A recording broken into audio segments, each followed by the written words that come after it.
Do you mind if I spend a second being open and honest with you all before we start? YouTube is currently demonetizing horror podcasts and narration across the platform.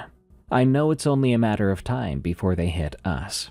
That would mean half of our revenue gone overnight, including up to 2 months of unpaid earnings that we will never get. I'm telling you this because we need your help. The only way EerieCast can be safe from financial calamities like this is with your help. So please, consider going to Eerie.fm, our brand new feature-filled website, and sign up for premium membership for just $8 a month or $70 a year.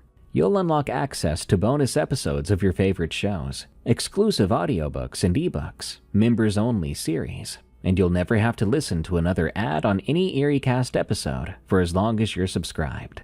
Help us become independent of platforms that treat creators such as me like we are disposable. Again, that's EERIE.fm, Eerie.fm. Thank you so very much.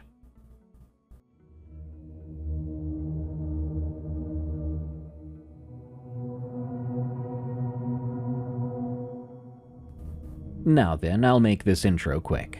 Today I've prepared an assortment of allegedly true and terrifying stories from folks in Appalachia, dwellers of haunted homes, and people who wished they'd never seen what they saw. This is Unexplained Encounters. I'm Darkness Prevails. And now, let's begin.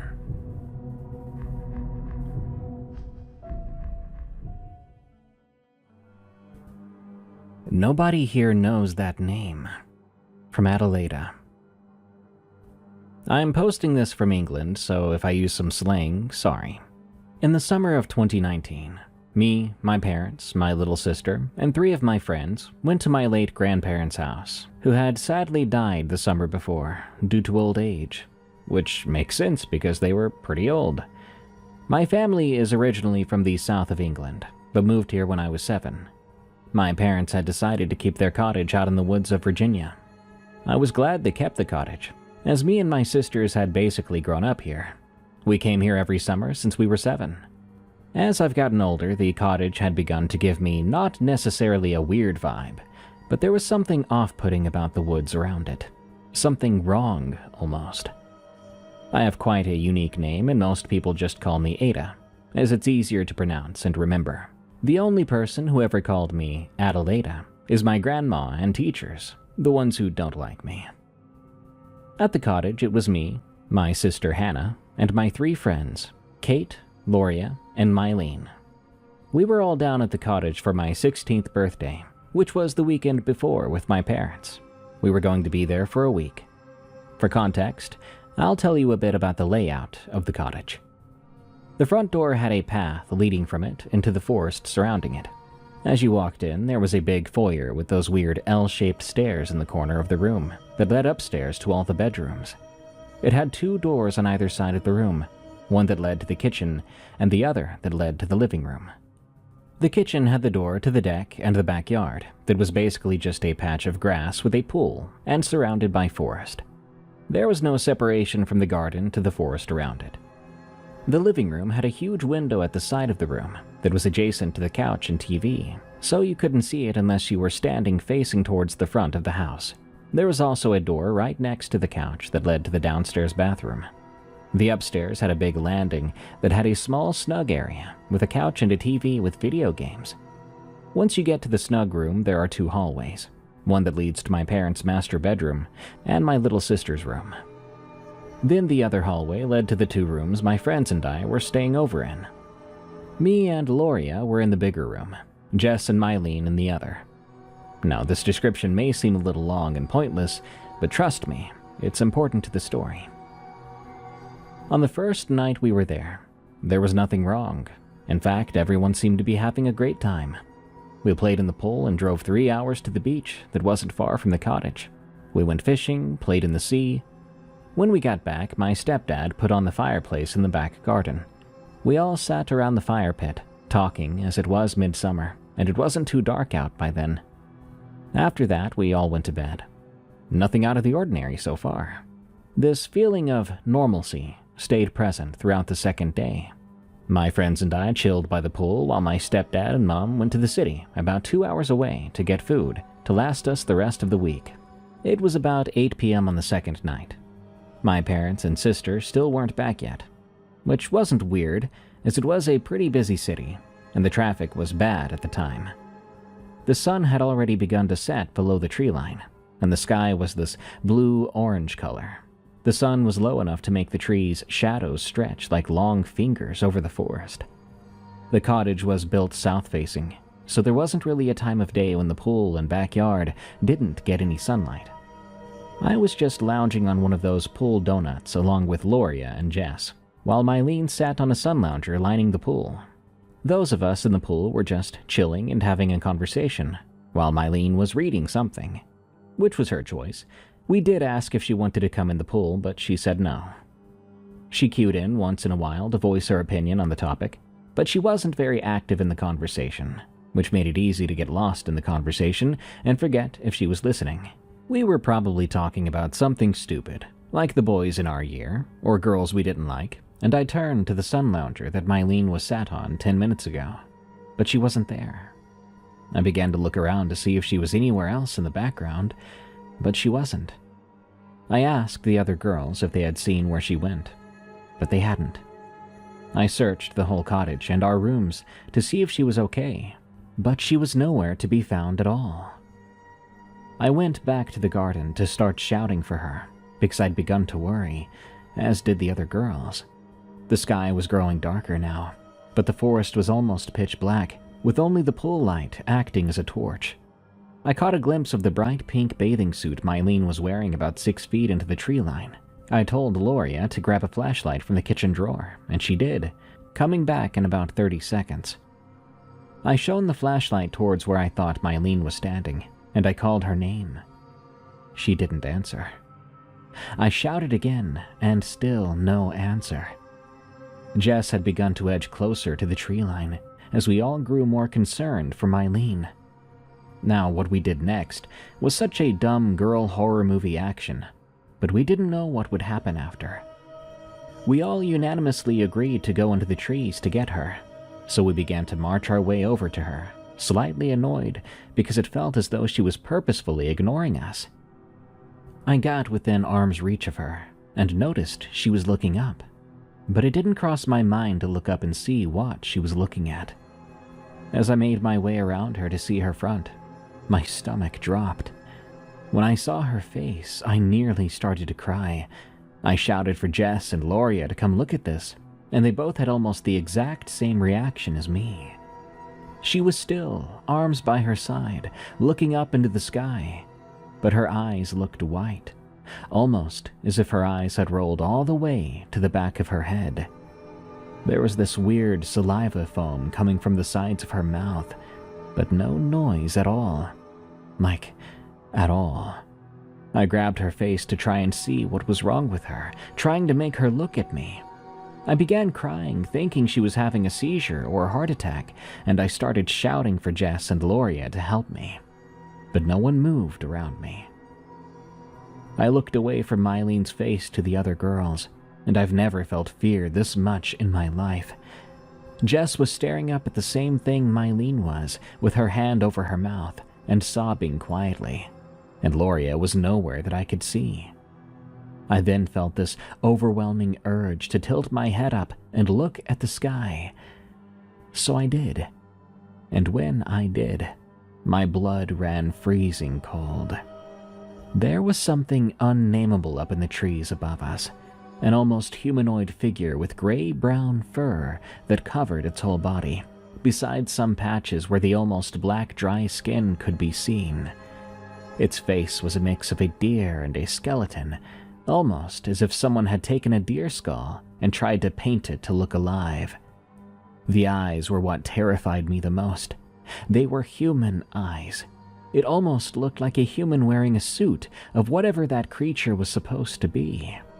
It had wolf paws for feet, and the legs were like dogs' legs as well, with that weird backwards elbow that dogs have. But I could tell that if it stood upright, this thing would be over 6 feet. What looked like hands gripped 2 thick tree branches, with its long claws winding around the branches. I stared helplessly at it as tears quietly, literally streamed down my face. Then its face contorted into something that looked almost like a smile. Its mouth made the shape of a smile, but its eyes did not change, still holding that strange dead human eye look that made me want to vomit. I was stood staring for what felt like hours, surprised it hadn't jumped down and killed me. That's when its mouth began to move. No sound came out besides a weird straining sound, the sound you make after you try to breathe without anything to breathe from. "Run," is what I picked up from the thing, so I grabbed Mylene and Jess by the wrists and began to sprint towards the cottage, which wasn't too far away from where we were standing, close enough to be able to see it. I heard rustling and panting coming from behind us, and we broke through the tree line into the garden, but I refused to stop until we were inside the kitchen with the back door locked. We made it back all in one piece, where we found Loria, who was standing at the door now with a bread knife in hand. But again, Mylene was not stood next to me. I heard a toilet flush upstairs, and Mylene made her way downstairs looking completely fine. "Oh, are we done outside? Sorry, I had a quick shower while you guys were in the pool." "What? So you weren't just outside in the woods?" I asked her with the utmost confusion. "Those creepy as heck woods? Nah, you couldn't pay me to go in there." She said it so calmly and jokingly. I looked over at Jess, who was there with me the entire time, and she just let out a groan, sinking down the wall to sit on the floor. There was nothing in the garden directly, but I could see just enough to know it was out there, standing in the tree line around maybe 6'9", staring directly at us with those beady little eyes.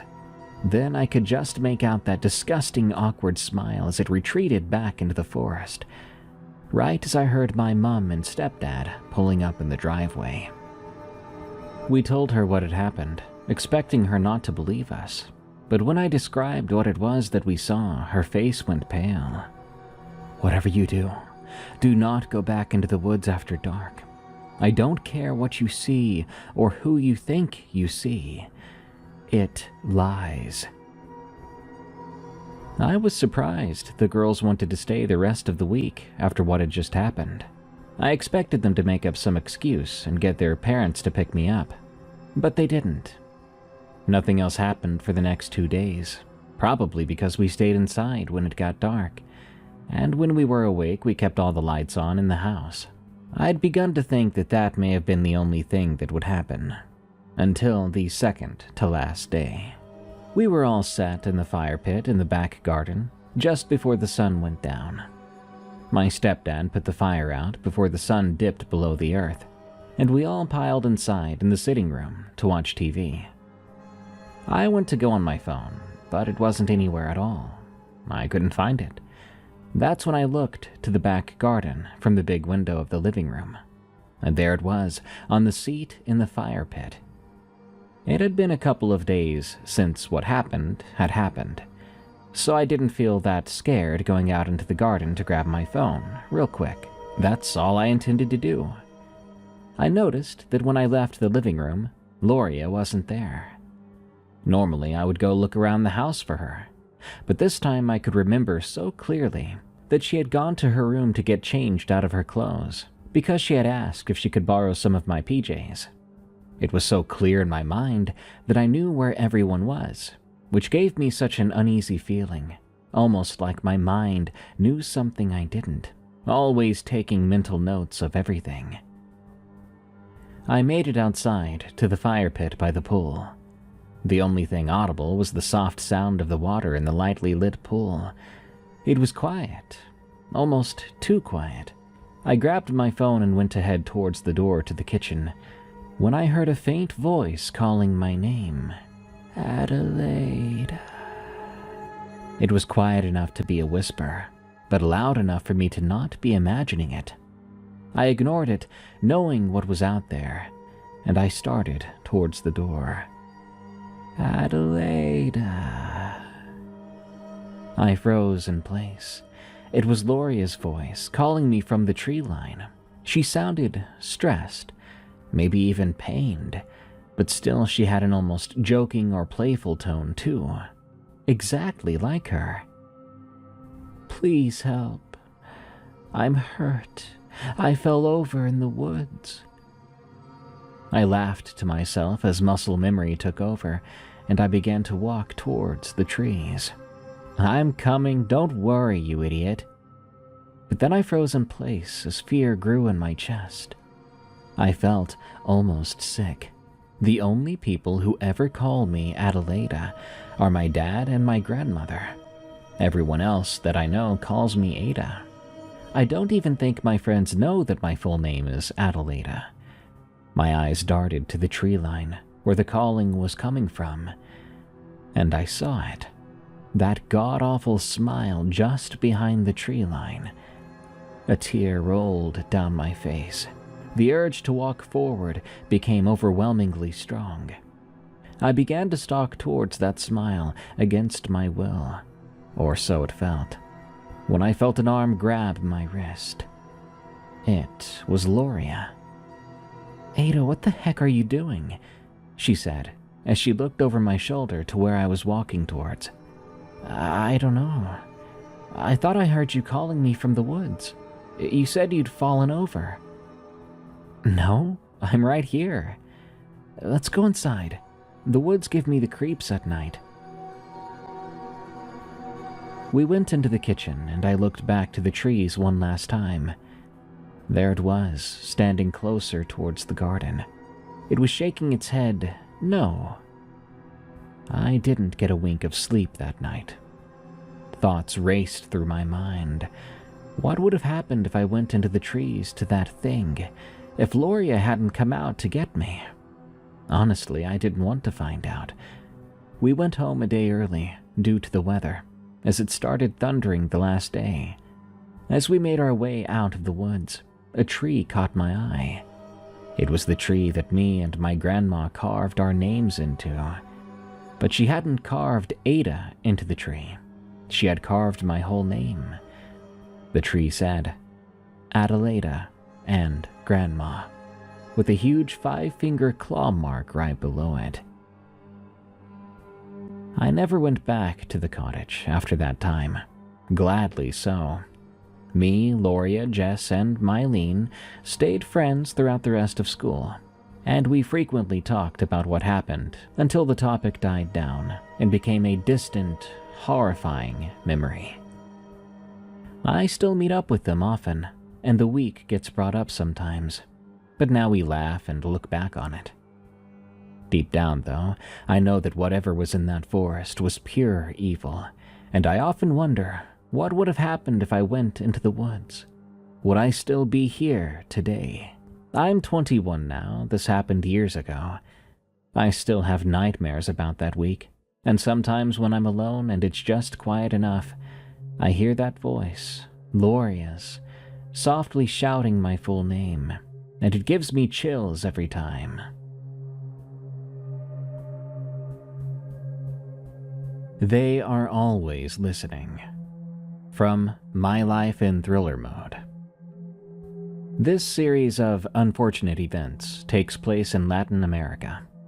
Before I begin telling my story, it's important to understand my family's history.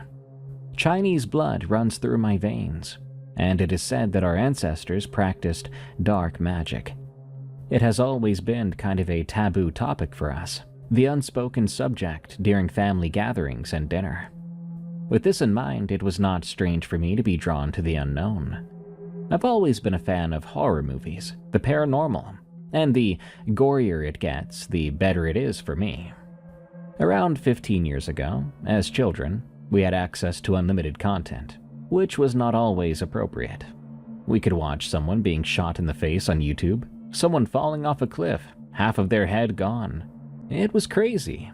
And my life back then was a search for the dark side. Not like I would practice witchcraft or anything, but I was definitely learning more about types of ghosts, creepypasta, and violence, while also making cookies in my free time. The reason I am telling you this is because it's important to the main story. I've always worked a corporate job, which I kind of liked, which also explains why I feel dead inside. It was a well-paying job from 8 a.m. to 5 p.m. I lived alone with my puppy and had a very simple life. We used to live in the same house, but I rented the apartment to my grandfather back then to feel independent, I guess. The house was pretty big, and all I know is that a police officer used to live there. That was the story, nothing more than that. I'd also broken up with my boyfriend at the time, so you can imagine I was a mess. Those moments are very appealing to uninvited guests. A few parts of the encounters are blurry in my mind. Not sure if that is a good or bad thing, but as of right now, I feel it's a blessing. So it all started with bruises on my hands and arms while I was sleeping. I kept telling myself that I probably hit something during the night or earlier in the day and didn't remember. It had been a while since I'd seen my mother, and work was overwhelming. I was feeling tired all the time, and my dinners were mostly chicken noodle soup. I was getting ready for bed when I heard a voice whisper my name, Stephanie. A cold sensation ran through my body, and I couldn't move. Was what I just heard real? My puppy was right next to me, and he didn't want to leave my side. He was in a guard position. I decided it was probably the long work days getting into my already weak mind. But then, the dreams started. I was alone in a supermarket. The shelves were full, and I couldn't see the end of them. I just kept walking endlessly through the giant aisles. I felt uncomfortable, like someone was watching me, getting closer, even though I couldn't hear footsteps. The lights began to flicker, and then I saw her, a tall woman with a thin figure. She had long gray hair and was wearing a white dress. Now that I think about it, it seemed more like a hospital gown. Her smile, I'll never forget that smile. It was twisted, stretching from one side to the other, like it would hurt to hold it that way. I couldn't move. I remember her running toward me, incredibly fast, holding a vessel, a blue vessel with strange symbols. To this day, I don't know what they meant, but I felt like she wanted me inside it. Suddenly, thank God, my legs responded, and I ran. I ran like my life depended on it, because it felt like it did. She was getting closer. I dropped to my knees and began to pray then. Angel of God, my guardian dear, to whom God's love commits me here, ever this day be at my side, to light and guard, to rule and guide. I repeated the prayer over and over again. I could see myself almost yelling at the thing to go away, and I felt protected by a warm force. I was so scared that I didn't even notice I was crying. And in the blink of an eye, I woke up. I was drenched in sweat. It took me a few minutes to catch my breath and to process what happened. I walked into the living room. At the time, I had fuchsia furniture. When I was about to sit down, I noticed something. Worms. Not just one, there were several. Small worms still alive. Those worms, the kind that appear when something is rotten. I even had one fall from my hair while I was at work, and to this day I still don't know how they got there. It took me the rest of the night to clean everything, and I could not go back to sleep after that. I was miserable at work. I wasn't myself. I used to be the top performer, the one everyone would hate, but at that point, I didn't even care anymore. The weekend arrived, and I asked my friends to come over to cheer me up.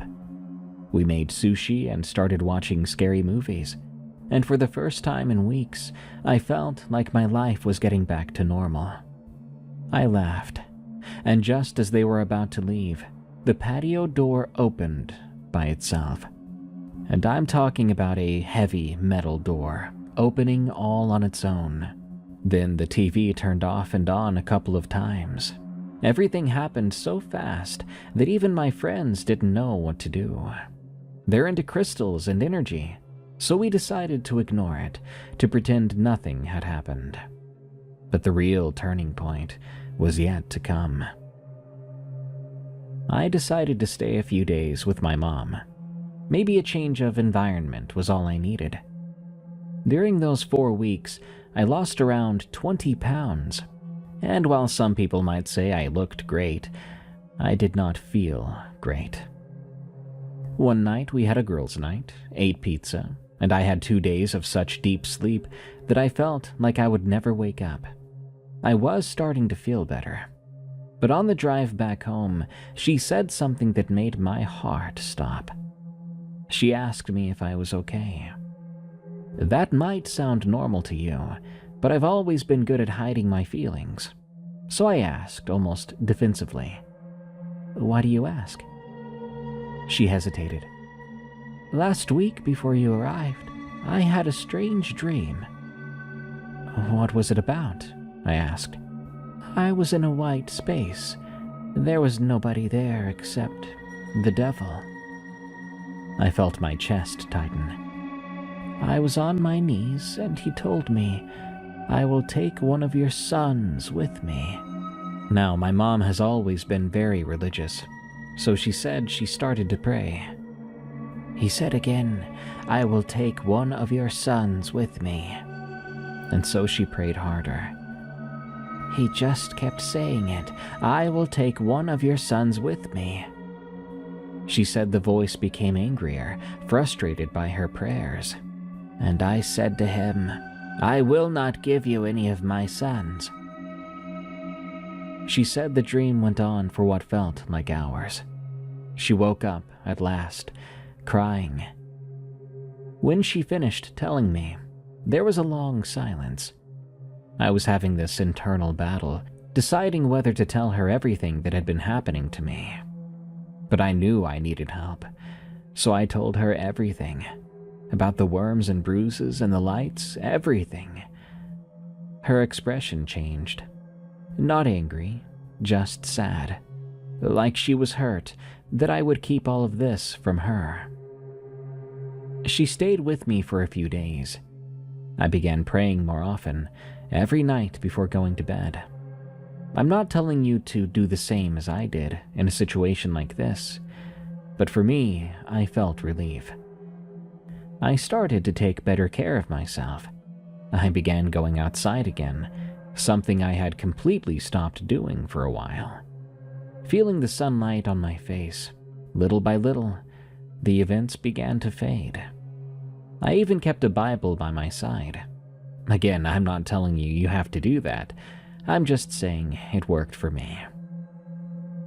When I look back on this, I realize I used to be someone who loved taking risks. Someone who would search anything, watch anything, without limits, dedicating so much time to the horrors of the world. And while that part of me still exists somewhere, I'm not the same person anymore. The days of searching for monsters are over for me.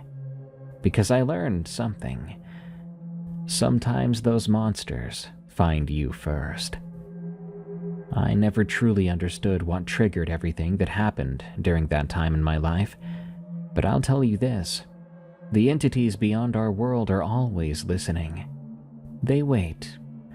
They wait for you to be weak, tired, broken, and that is when they act. I had a rough year, and it did not go unnoticed. You are not asking for my advice, but I'll give it anyway. Take care of yourself. Keep your mind busy. And remember, they are always listening.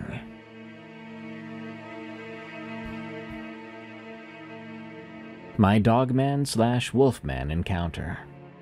From Jason from Texas. Me, my wife, and my son were on our way back home from seeing a movie. So, needless to say, we were in a good mood. We were laughing and joking around about the movie we just saw. It was a Marvel movie, if I remember right, but I can't be sure which one. Anyway, we live in a small farming town in Texas, so that in itself should tell you what it kind of looks like here. As we were slowing down a bit, coming around a curve into the outside of town, right before the turnoff to get onto the street we live on, there was what I thought was a darn big wild hog in the middle of the road, eating something. Now, if you live out in the country, you know you don't want to hit or get hit by a wild hog, and it doesn't matter what kind of vehicle you're in. So I slowed down, way down. I sat there for about a minute, and the thing didn't move. So I decided to flash my lights to maybe spook him, so it would run off. But when I did that, something didn't look right. So I flipped on my brights and regretted it almost immediately. For reference here, I'm in a 4x4 Chevy Avalanche with a grill guard, so I sit up off the ground a little ways.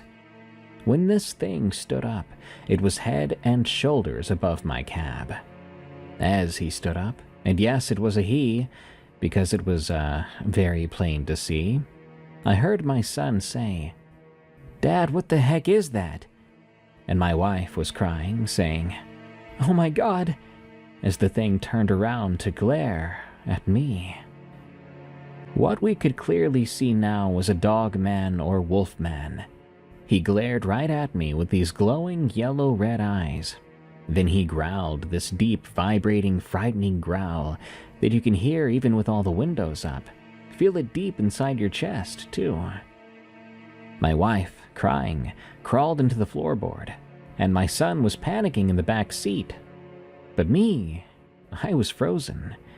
Not necessarily out of fear or panic, but that dang growl of his. That somehow locked me into place, and no matter how hard I tried, I couldn't move. My hands were white-knuckling the steering wheel, and I was just stuck there making eye contact with this thing. All of a sudden, this image ran through my mind in a second. A vision of this thing running and jumping through my windshield, ripping out my son's throat, tearing my wife apart, not being able to do anything to stop it, to help my family. As that went through my head, I swear that thing smiled at me. And right then, he snapped his head to the side like someone slapped him and dropped to all fours. He ran off so fast you could barely see him. As soon as I could move again, I slammed my foot down on the gas, and we got out of there. These days, we don't talk about it. My wife just refuses, and my son will say, "Yeah, I remember that day," then quickly changes the subject. But me, I can remember everything. Those eyes, the hatred and anger in his thoughts towards me. The thoughts I saw of what it wanted to do. To this day, it frightens me, and I hope and pray I never see it again. Something terrific for you guys to hear about. From Snowpup1. I have a horror story that happened to me in 11th grade, and it was horrific. So here I go. I hope afterward you'll be able to sleep well tonight, by the way. So at my school, I was at basketball practice, and I went to use the school shower to clean myself. But I'd slipped and woke up a few hours later in the darkness. When I got up, I heard heavy breathing, and I went to find out what the noise was. I stood there, paralyzed, the cold tile stinging my bare feet. The heavy breathing wasn't coming from the stalls. It was coming from the shadows near the back equipment cage. It was ragged, wet, like someone struggling to catch their breath after a long run. As my eyes adjusted to the pitch black, I noticed something that made my stomach drop. The heavy metal door to the hallway wasn't just closed, it had been propped shut from the outside with a heavy equipment bench. I was effectively locked in. "Is someone there?" The breathing stopped instantly. For a minute, the silence was so heavy, I could hear the blood thumping in my ears. Then a soft metallic tink-tink-tink sound started. It was the sound of something hard, like a ring or a tool, tapping slowly against the metal lockers. Step, tap, step, tap. Someone was walking toward me, trailing their hand along the lockers in the dark. "Coach? Mike? This isn't funny." No one answered. Instead, a locker door about 10 feet away creaked open slowly. The hinges screamed in the silence, then another one, and another. Someone was opening them, one by one, moving closer to my stall. I didn't wait to see who it was. I grabbed my bag, shoved my shoulder against that propped door with every bit of adrenaline I had, and I felt the bench scrape across the floor as the door gave way. I did not stop running until I hit the streetlights in the parking lot. The worst part? When I got home and emptied my bag, I found a small rusted locker key tucked inside my shoe. I don't own a locker key, and when I checked the school records the next day, a janitor from back in the day passed away in that locker room 3 years ago to that day. The Man at My Window. From Zane. I'm 33 years old.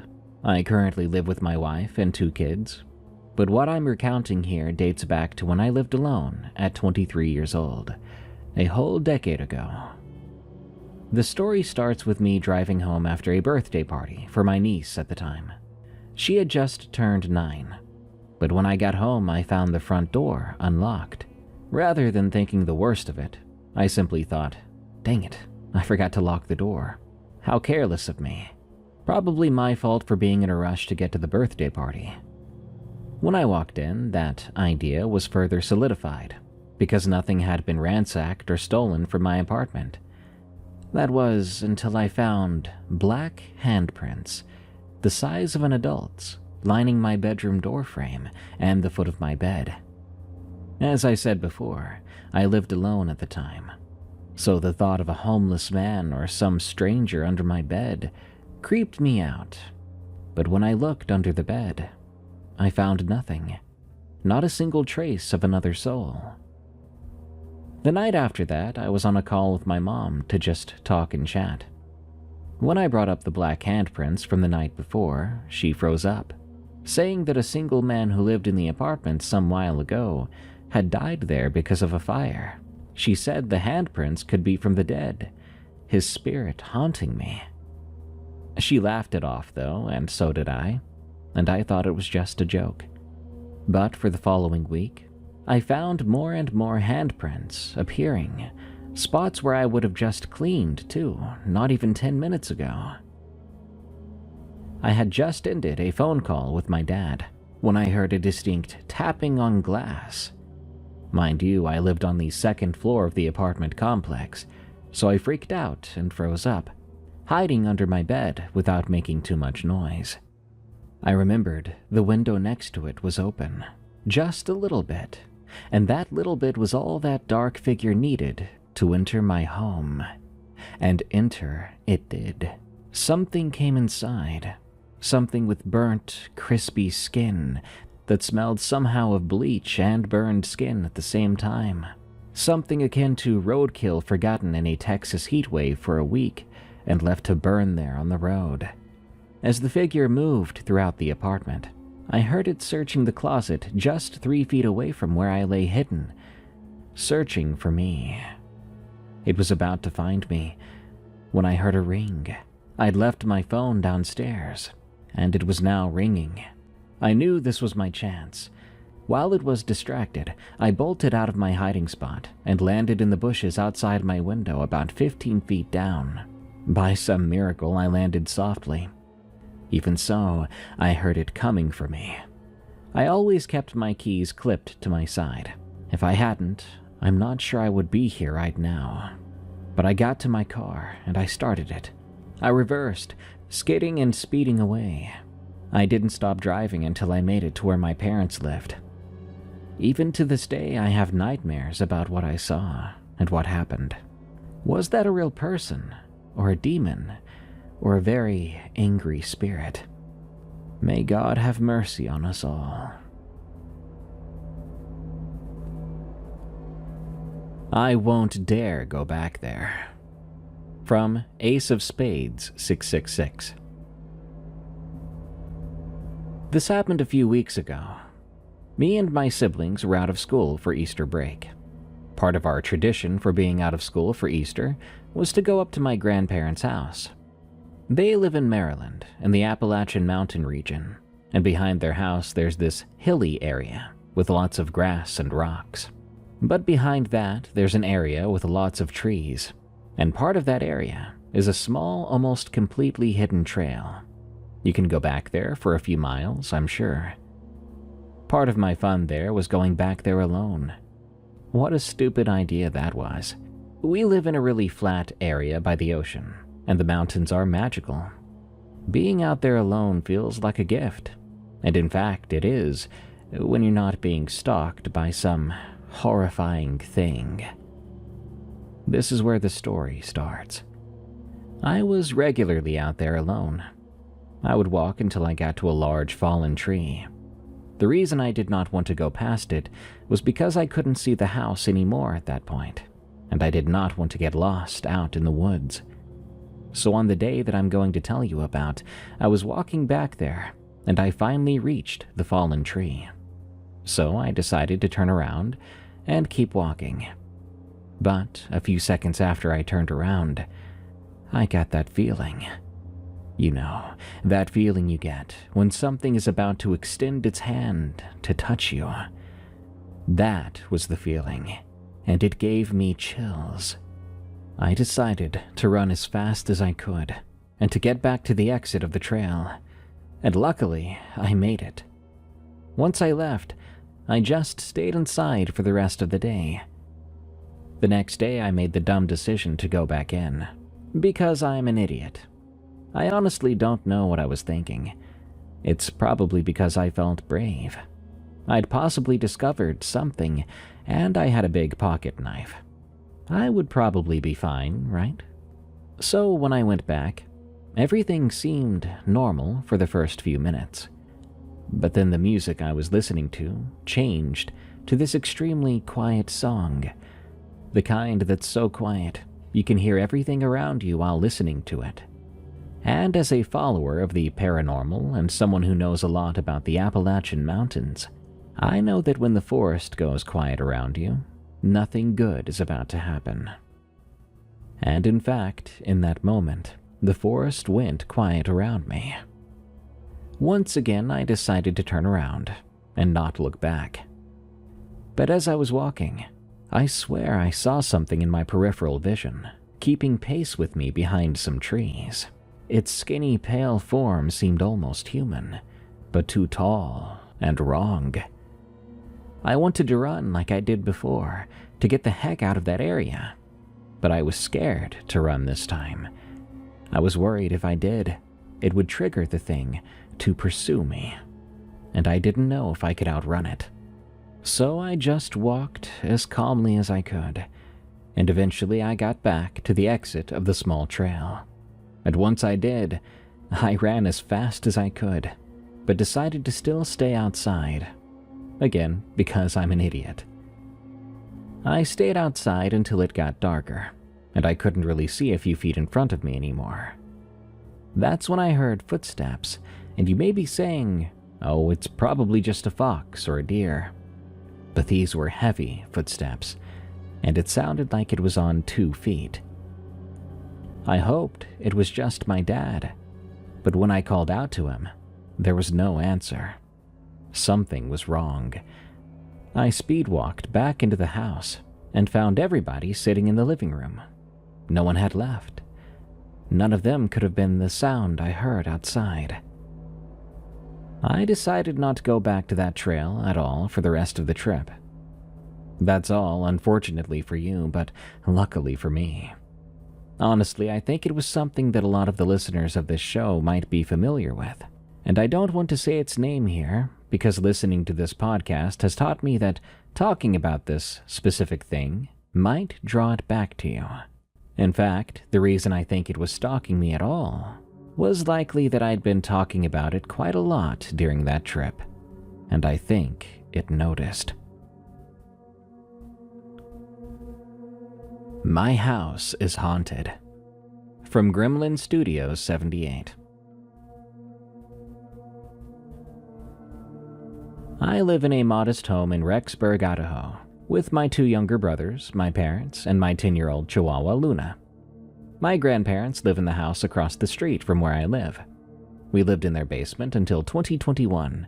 Then we bought the house across the street and moved in. My house has 2 upper levels for the bedrooms.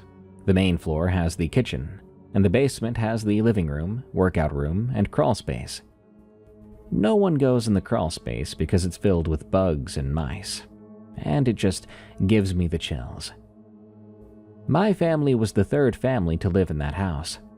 The 2nd family moved to Alaska after the COVID pandemic, and the 1st family built the house, but the husband became paralyzed in a horse riding accident, so the house has some holes and weird doors everywhere from his wheelchair ramps and other things. I've always been interested in the paranormal, but I never thought I'd live in a house that was definitely haunted. Although it's only my dad and I who have had these encounters with a supposed entity here, and we are the only ones that believe there is something here.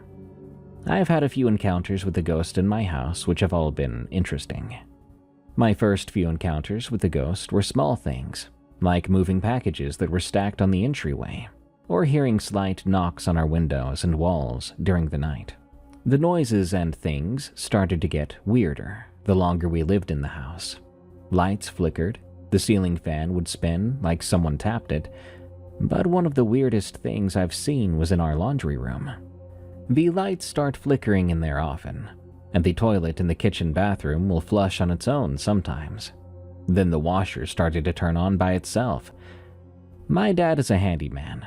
He has built and wired several houses, so he checked the fuses on everything, and it all looked perfectly fine to him. After the washer incident, the odd things stopped, and I didn't see much else for a while. But then, a few weeks ago, I was up late on my phone scrolling YouTube shorts, and I suddenly had a feeling that someone was watching me. So I quickly turned off my phone and hid it under my pillow, and I glanced up. What I saw there I will never forget. My room was completely dark, which was normal, but I looked around the room and saw a silver-blue orb that was floating over my body. It moved close to my ceiling and then vanished. My heart was pounding as I sat up, and I tried to understand what I had just seen.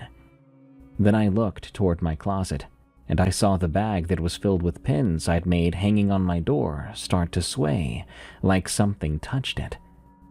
I told my dad about the experience, but not about me being on my phone, because I wasn't supposed to be on it at the time. Then he told me that sometimes when he would walk into the kitchen from the garage or laundry room, he would see a figure standing in the corner by my desk, and when he would turn towards it, it would be gone. This would happen sometimes, so it couldn't just be weird lighting or bad eyesight.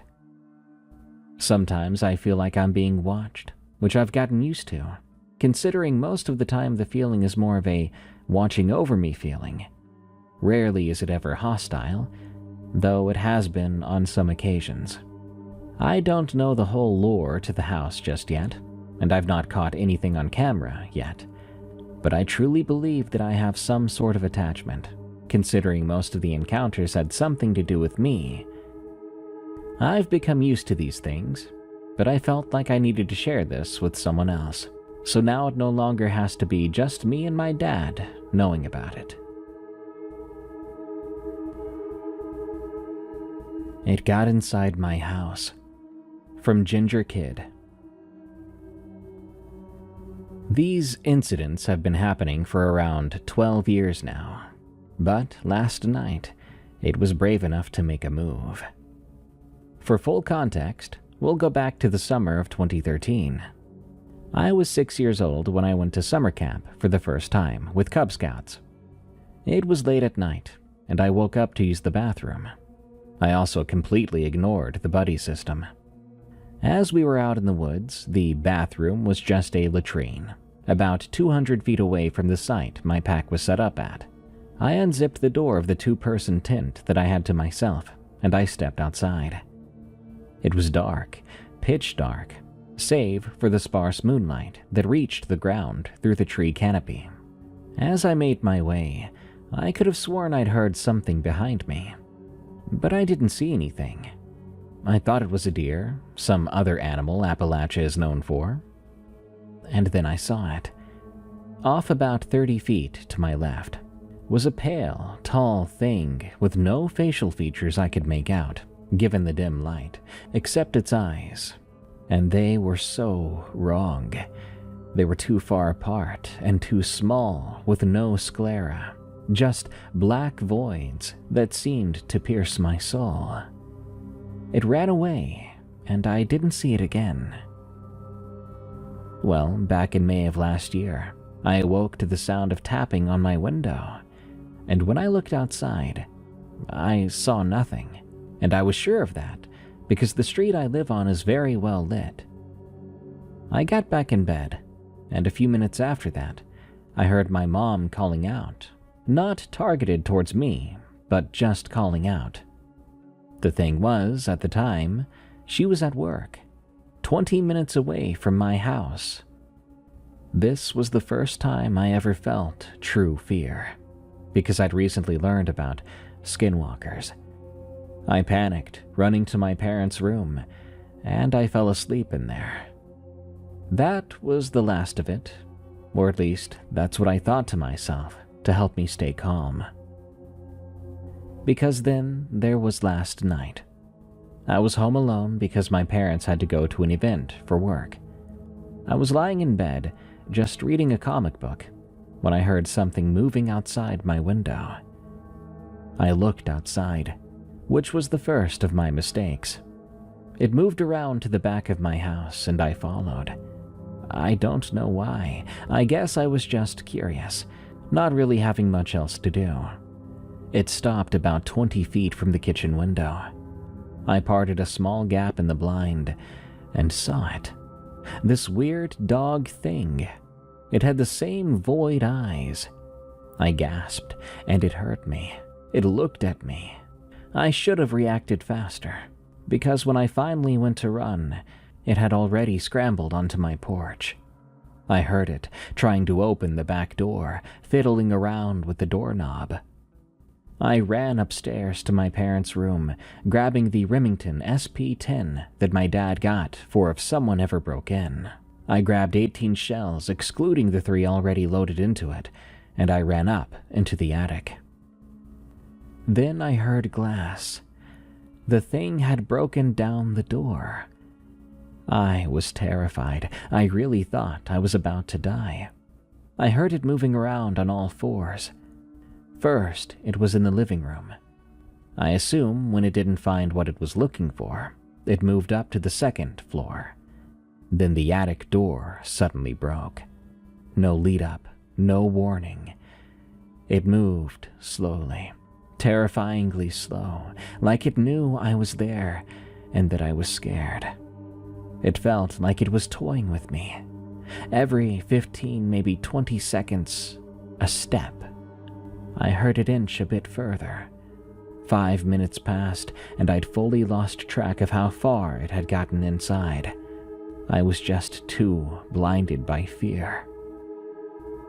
I then saw its head, its neck, arms, torso. It was facing me, standing up on its back legs. Its arms were longer than its legs, and it was so horribly thin, like it hadn't had food in weeks. It just stood there, eyeing me down like a predator to prey. Prey that was too scared to move. But somewhere inside, I found courage. I aimed, and I fired. I shot at it 3 times.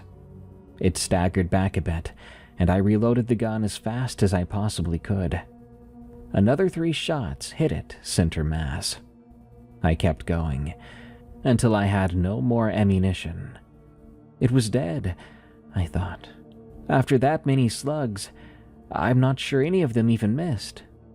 I sat there crying to myself. I didn't know what to do. I ran down to the second floor. All the doors were open, everything, cabinets, dressers, beds thrown around. It had been looking for me. I called my parents, then the police.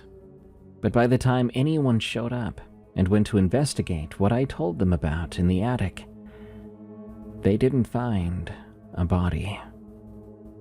My parents were extremely concerned and confused. We packed up suitcases and started driving. And for now, we've been staying at a hotel in South Carolina. And I have no idea how long we're gonna be here. While I do miss my home, I'm scared of ever seeing that thing again, whatever it was.